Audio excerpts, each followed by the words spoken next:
अच्छा बाबूजी, आप सबके बीच में एक छोटा सा विरहा सामाजिक चित्रण प्रयाग गंगा स्टूडियो के माध्यम से पेश बा। हमका आशा नहीं पूरा विश्वास बा कि आप सबका ये विरहा पसंद आई। भूमिका की लाइन है मास्टर।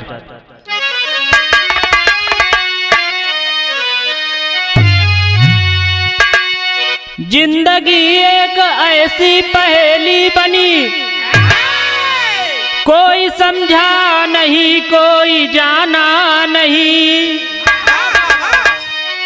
कर्म का लेख कोई मिटा ना सका, कोई चलता वहां पर बहाना नहीं। भाव भक्ति में होती है शक्ति बड़ी, पर भक्ति से बढ़ के कोई भी तराना नहीं। गुरु शरण आशीष ले जा शरण में, उससे उत्तम कोई भी ठिकाना नहीं।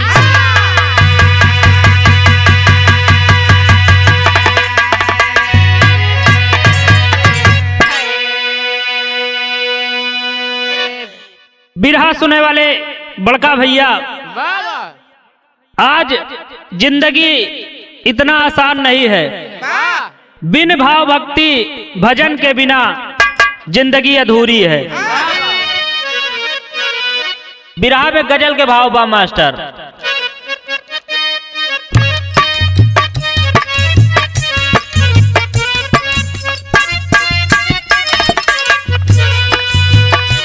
तेरी गलियों में घर के तेरे सामने, तेरी गलियों में घर के तेरे सामने एक छोटा आशियाना बनाएंगे हम।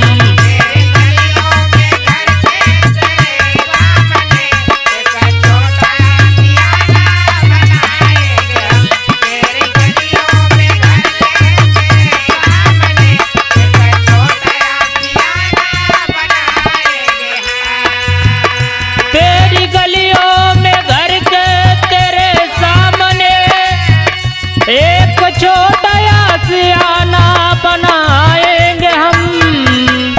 फूल घर ना मिलेगा तेरी राह में, फूल घर ना मिलेगा तेरी राह में, तो कांटों से दामन सजाएंगे हम।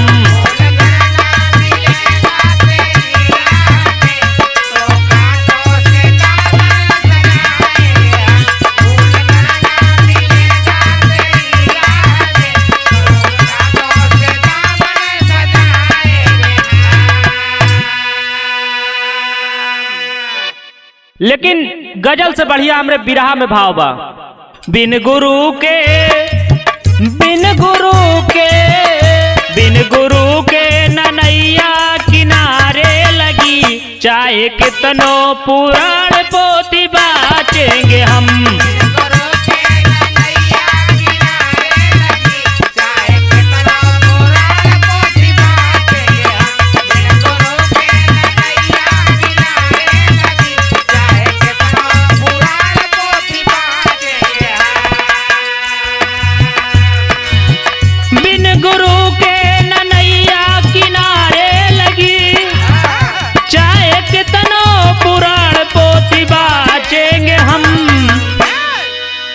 सतगुरु की कृपा दृष्टि जब हो गई, सतगुरु की कृपा दृष्टि जब हो गई, जन्मों की बिगड़ी पल में बनाएंगे हम।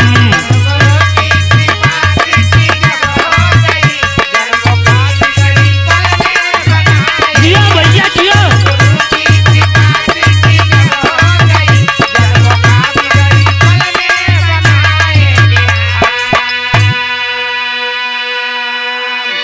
बिरहा सुने वाले बाबूजी, बिना गुरु के कौनों के पार होए वाला नहीं बा।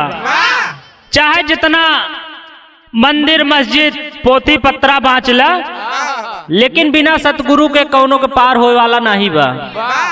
शायर के लाइन बा मास्टर बिरहा में।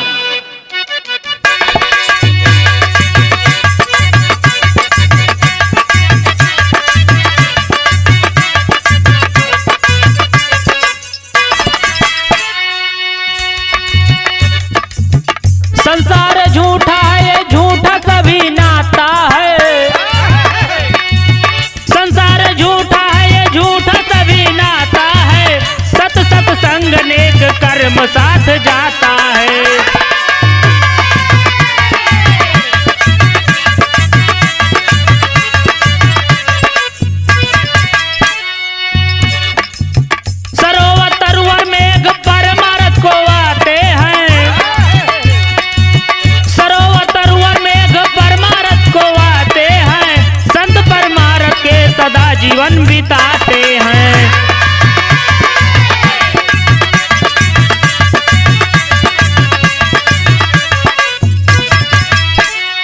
कहानी के शुरुआत यहीं से बा। कबीर साहब संत काशी में महान हुए। कबीर साहब संत काशी में महान हुए।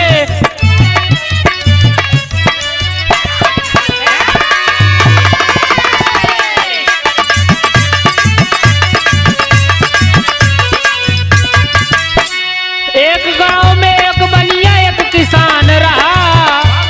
गरीब किसान था पर बनिया धनवान रहा।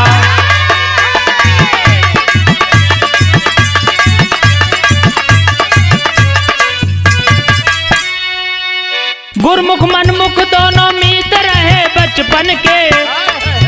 पढ़ाई साथ साथ शादी हुई दोनों जन के।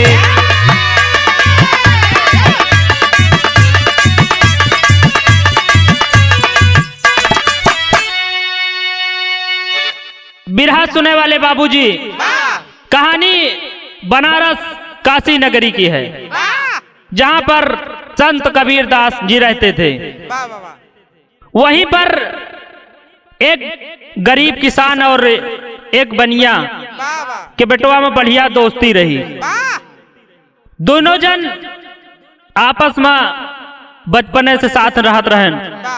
दोनों जने साथे पढ़ाए जाए, साथेन सयान भैन, साथेन शादी ब्याह दोनों जन के होई गवा।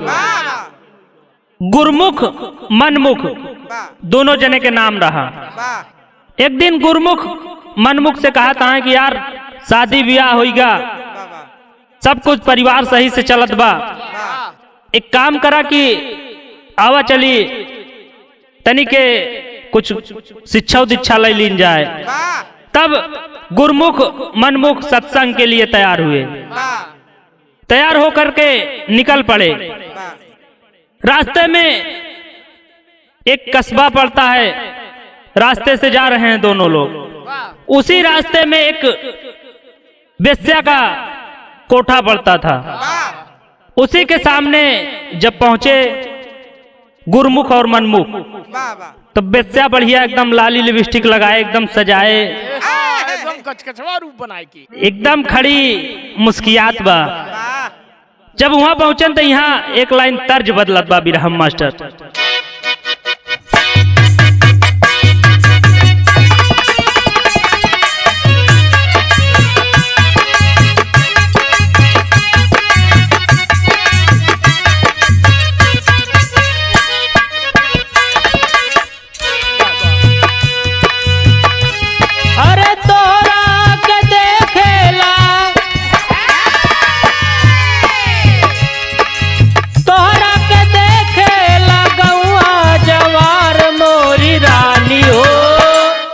मोरी रानी हो चला ओढ़नी समार, मोरी रानी हो चला।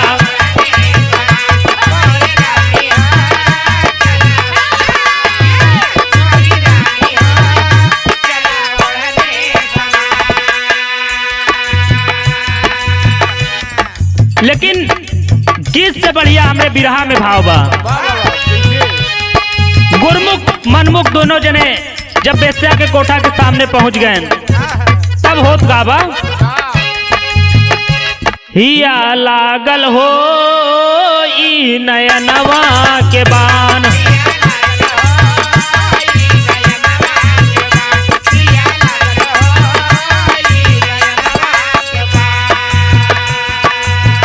मनमुख कहे बालू रूप के तूफान। हिया लागल हो नयनवा के बान,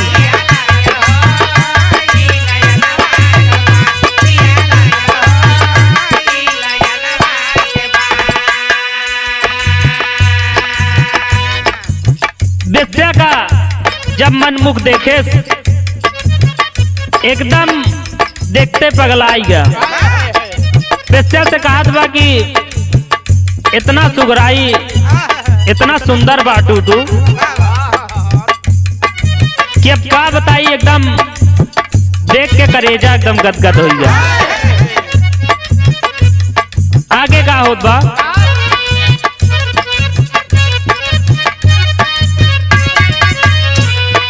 बेस्या बोला के ले गईली भवनवा,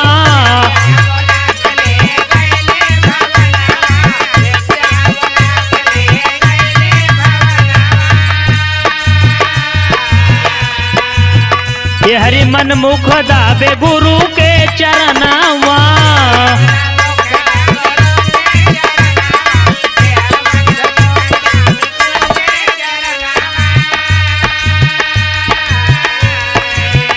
सतगुरु की पाकई के दई दान दान हिया लागल हो हई नयनवा के बान।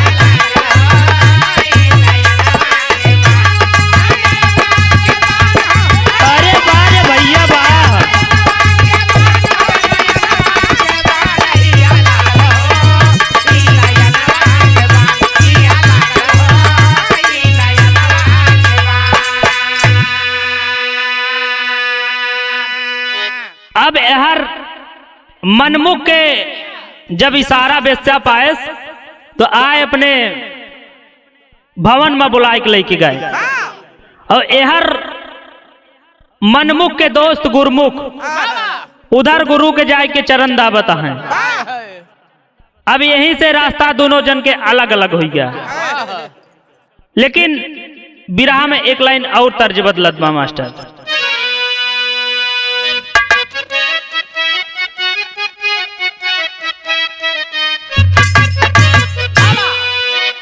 बहुत मिजाजी तर्जबा मास्टर।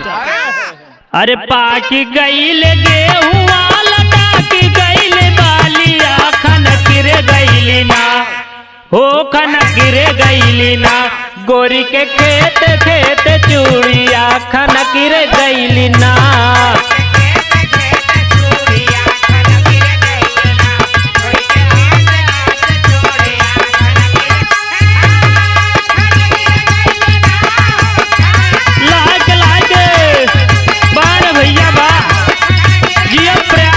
स्टूडियो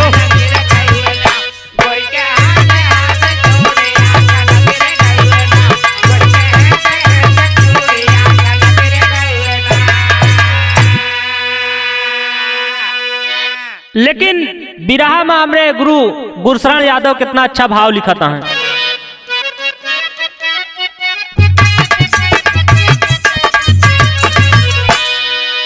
बीते लागल ऐसन देख सुगद समैया सुनवैया भैया ना सुनवैया भैया ना, गुरुमुखार सेवकैया सुनवैया भैया ना।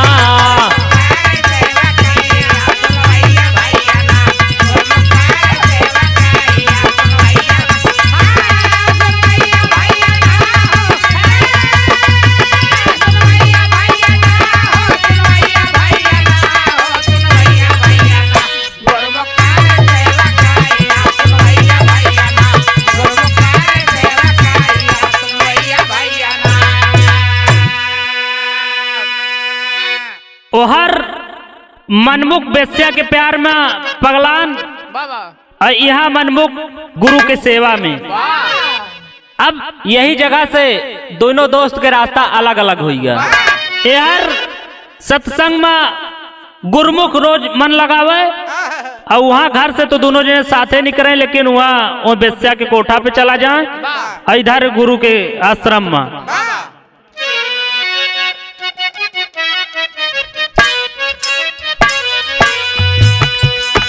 एक दिन गुरु दोनों शिष्य के बोलाए,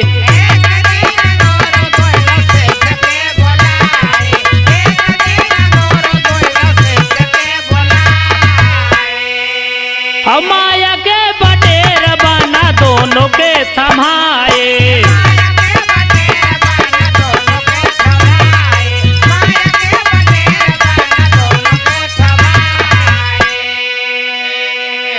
एक मारे आवजा के न देखवैया सुनवैया भैया ना सुनवैया भैया ना, चाले दोनों धई के रैया सुनवैया भैया ना।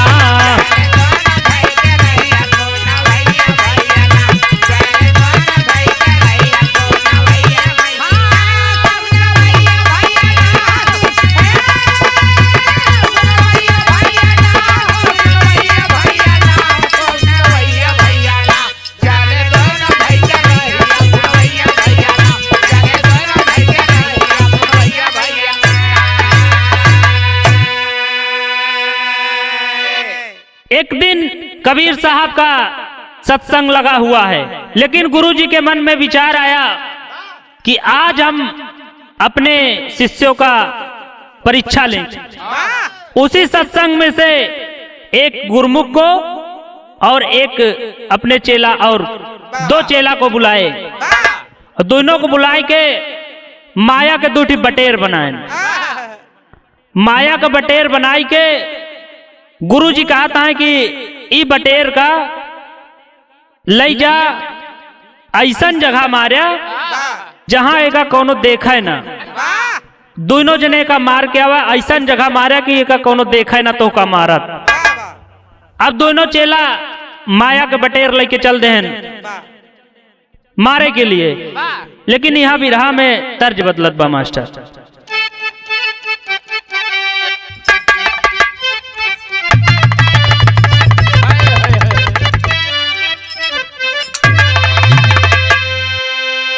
हर सुन कैला रजऊ हो, सुन कैला रजऊ कचौड़ी गली सुन कैला रजऊ। मिर्जापुर के कैला गुलजार हो, कचौड़ी गली सुन कैला रजऊ।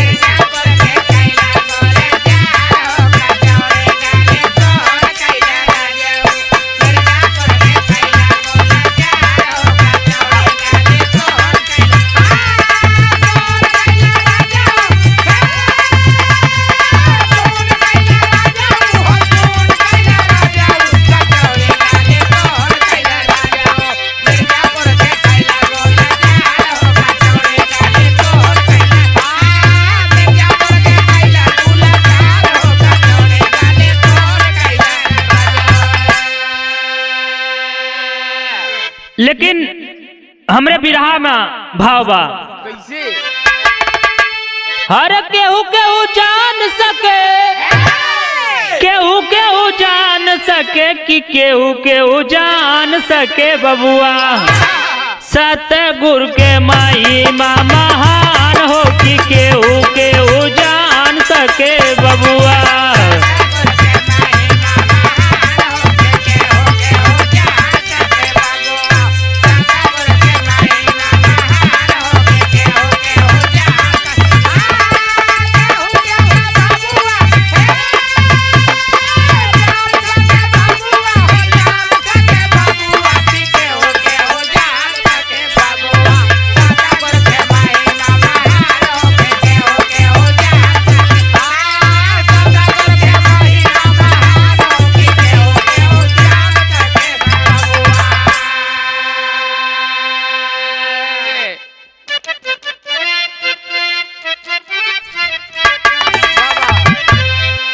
अरे पहला शिष्य चला मन ही मन मुस्काई के, अरे डेरा के पीछे वही झड़िया मचाई के कि केहू केहू जान सके बबुआ।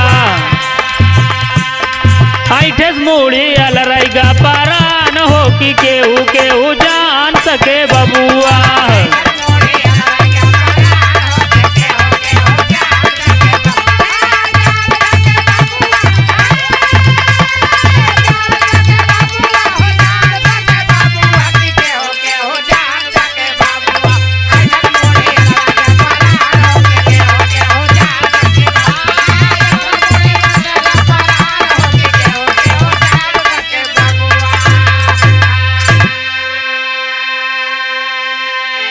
अब दोनों शिष्य तो अलग अलग रास्ते पर रहन। दोनों सोचत जाता है कि गुरुजी कहे हैं कि एका ऐसन जगह मारा जहां कोनो देखा ना। अब पहला शिष्य कहा के दूरी जाई, झड़िया के पिछवा गुरु के आश्रमों के पिछवा गवा झाड़ी रहा, वही झड़िया में देखे कि कोनो देखत नहीं आए, ऐठे से मुड़ी काम कई के जल्दी चला आए। लेकिन गुरुमुख बेचारा घूमे होई के परेशान हो, सुबह से होए वाली बातें देखा शाम हो कि केहू केहू जान सके बबुआ। देखे सतगुरु भाई मन मुस्काए हो कि केहू केहू जान सके सके बबुआ।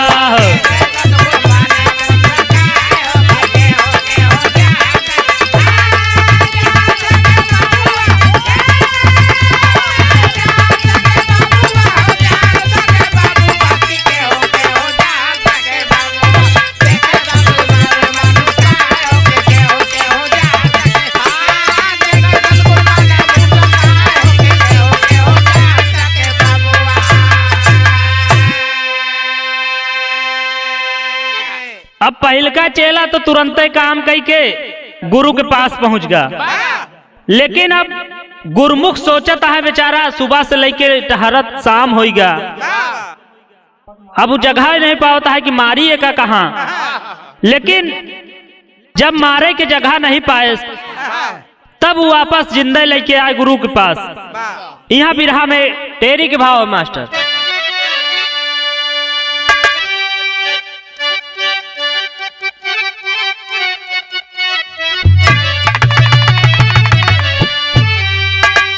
अरे रामा रामा रामा रामा अरे मोरे रामा बतावा कहवा मारी के।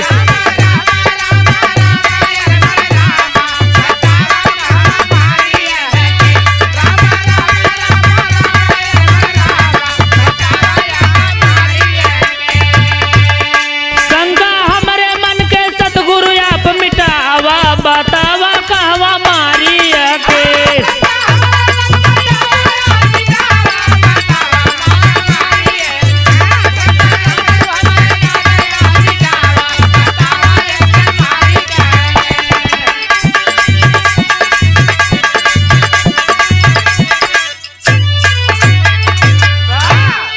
बतावा कहवा मारी है के। शंका हमरे मन के गुरुजी आप मिटावा बतावा कहवा मारी है के।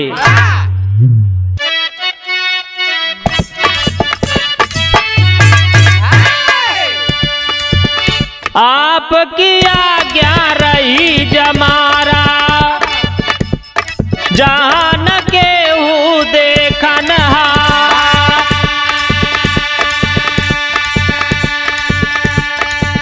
जैसे ही एकांत में ले जा मार के हम कीन विचार। हम के देखत रहली तेहू हमके रहा निहार। कण कण में जो प्रभु बसत बा देख रहा सब सिरजनहार।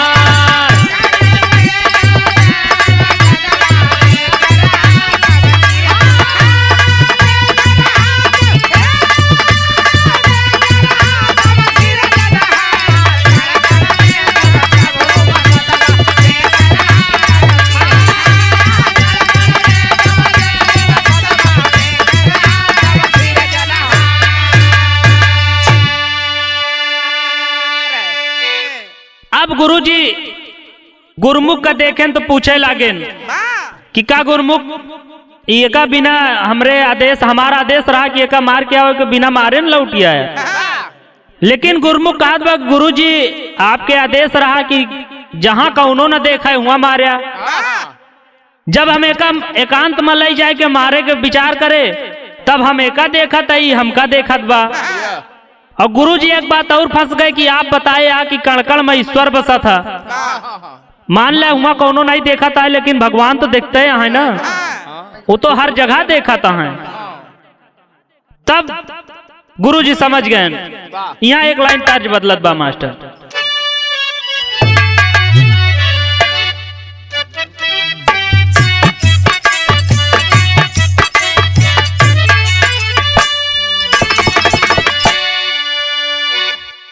कबो कबो ई गीतिया के गांव में गावत थी माता बहन, बड़ा लहाई के गावत थी। माई का है की बिटिया नियरे बिया बे हो बपई का है की बड़ी दूर हो। माई का है की बिटिया नियरे बिया गई हो बपई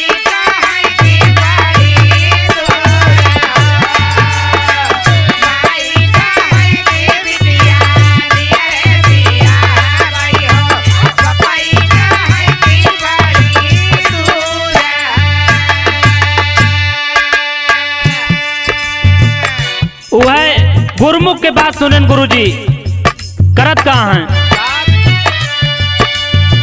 बिहस के साथ गुरुला गाइली हले गारावा हो, जाग गईले गुरा मुख के भाग हो।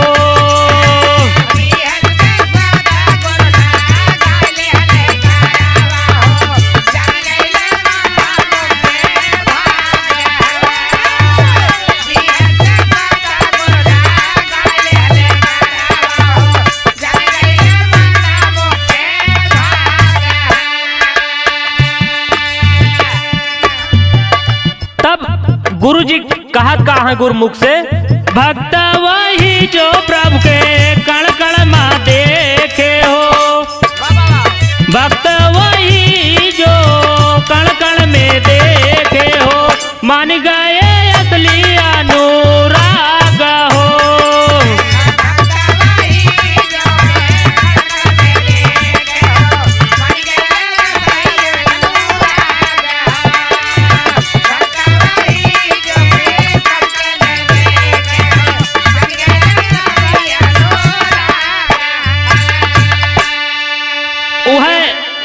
गुरुमुख के बात सुन के सतगुरु गुरुमुख का गले लगाए ले हैं। कहे लगेन कि गुरुमुख तो का असली ज्ञान हो गया है, तू हमार पक्का शिष्य है। यहर मनमुख करत काबा घरवा में आके मनमुख बतिया बतावे, और साथ चले खातिर कसम धरावे। दुई नौ जब चली भये साथे पहुँची गए, लागल हवस के तन में आग हो।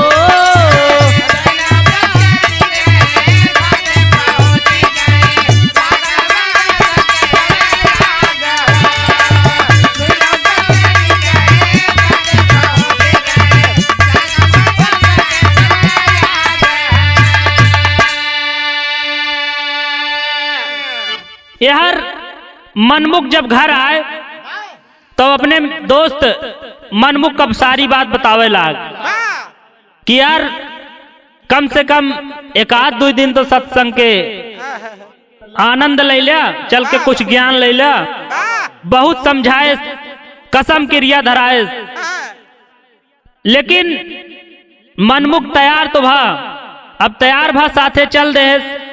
लेकिन जब जात जब कोठा के सामने पहुंचा ओकर फिर मन बदल गया। कहा यार तू जा सत्संग उत्संग सुना, हम चलते ही दूसर सत्संग करे, अब तू जहाँ अपन सत्संग करा। अब वहां चला गवा गुरुमुख गुरु के सत्संग में, उधारों चल दे दूसर सत्संग करे। पहपट के लाइन बा मास्टर, जब तक जीव पे रही मन के लगाम काम ना बनी है हो। अरे जब तक जीव पे मन के रही लगाम काम ना बनी है हो, अब बन के रहबे हरदम भाई गुलाम काम ना बनी है हो।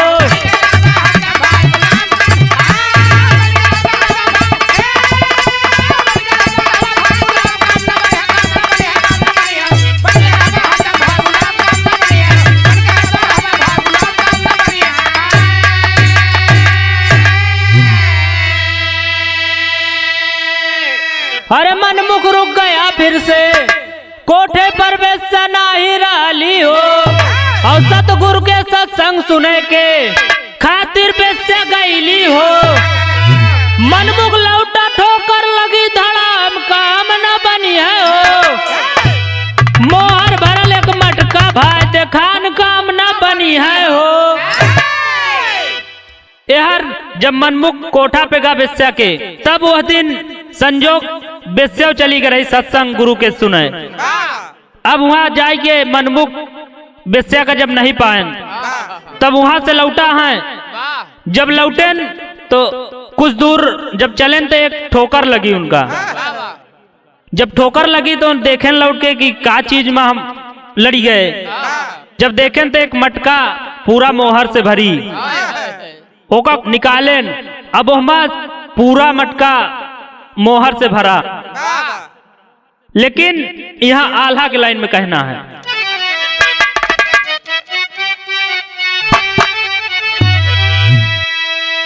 मन मुख मिलल जबकि गढ़ल खजनवा भैया,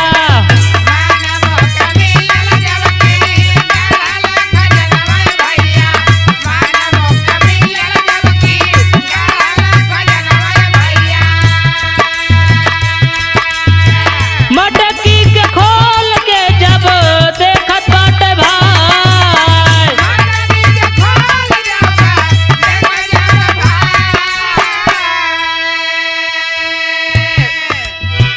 ऊपर सारा कोयला नीचे मोहर एक पवले भैया,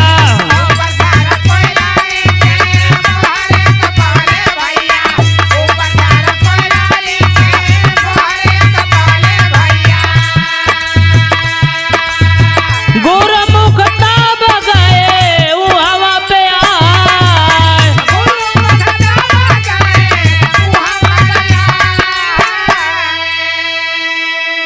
आवते कौआ में सूल गाड़ी गईले भैया,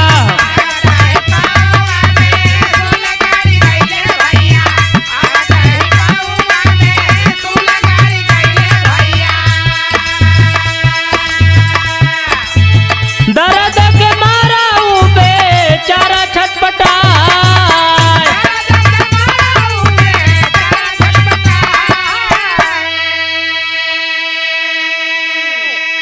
मन मुख कहे कि भक्ति कई के काओ पाया भैया,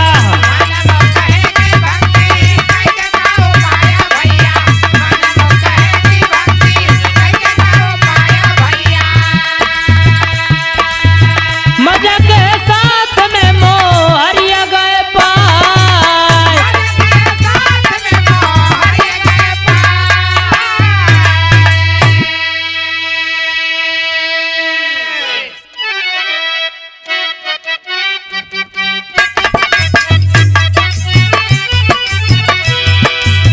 गुरुमुख के मान में खटक गई बतिया,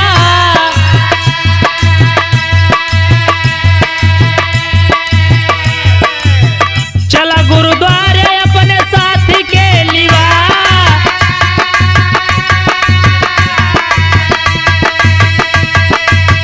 पूछे गुरुदेव कैसे वापस आए गईला,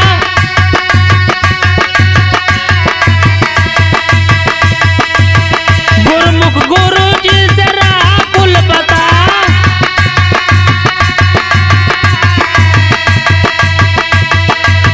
भगति के फल मिलल सूल गाड़ी गईले,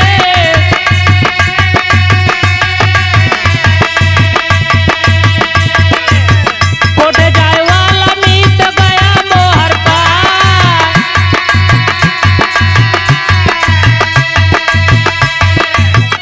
दोनों के बात जब सुने कबीर साहब, बतिया समझ मंद मंद मुस्काए बोला,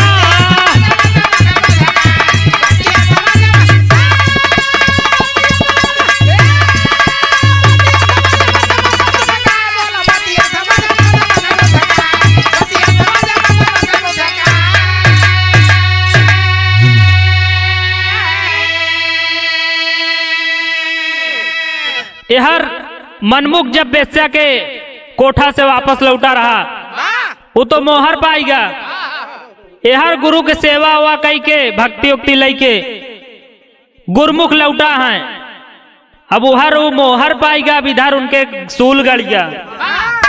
अब जैसे पहुंचन दोनों जने इकट्ठा भयन गुरमुख मनमुख, तब मनमुख बोली बोलत बा गुरमुख से कि हम तो बेस्या के घरे आनंद ले, या देखा मोहर पाई गए और तू भक्ति करे गया, तोरे कांटा गड़ी गया, तब बतावा तोरे सत्संग में ज्यादा उबा कि हमरे खाना में।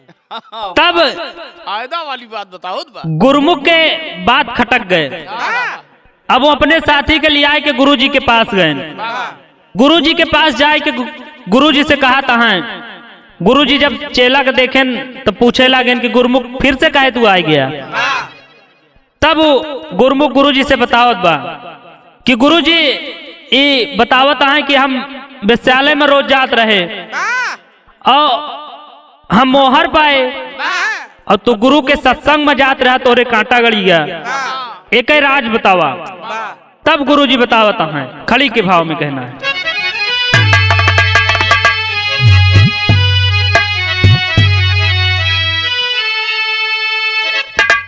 तोहरे पूर्व जन्म की ऐसी रही कमाई बचवा, अजय कर करनी जैसन वैसन फल पाई बचवा।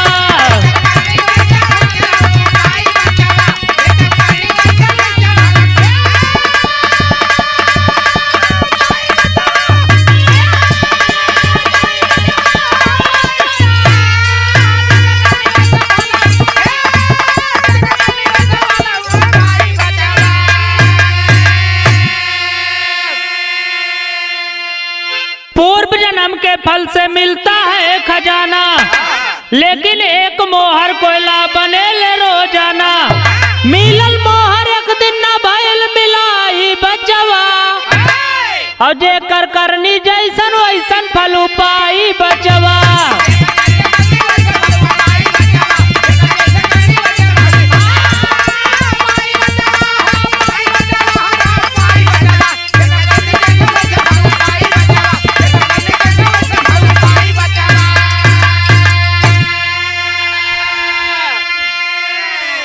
तब गुरुजी गुरमुख और मनमुख का समझावे लागे। कहन तोरे पूर्व जन्म के कमाई के कारण तोका मोहर मिलिस और मोहर तोका मिले के रहा पूरा मटका, लेकिन तू अपन ई जन्म वाला सारा विद्यालय में बिताए देहा। एकरे वजह से सारी मोहर कोयला बन के तोका एक दिन वेश्या से मुलाकात नहीं भय, ओकरे कारण तोका एक मोहर मिली। गुरमुख का बतावे लागेन कि तू पूर्व जन्म में बहुत कुकर्मी पापी रहा, जेकरे कारण तोका फांसी की सजा होने वाली रही ई जन्म में। लेकिन तू सत्संग करया, भक्ति भाव में अपन टाइम देहा, एकरे वजह से तोहारू फांसी सिर्फ एक सूल बन के तोका तोरे पैर में गड़ी है। तो जेकर जैसे कमाई ओकर वैसा फल मिली।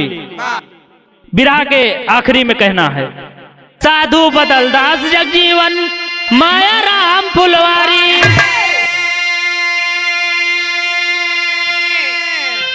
सूरज पाल गुर जगन्नाथ जी अरे सींचे बिरहा के क्यारी हो।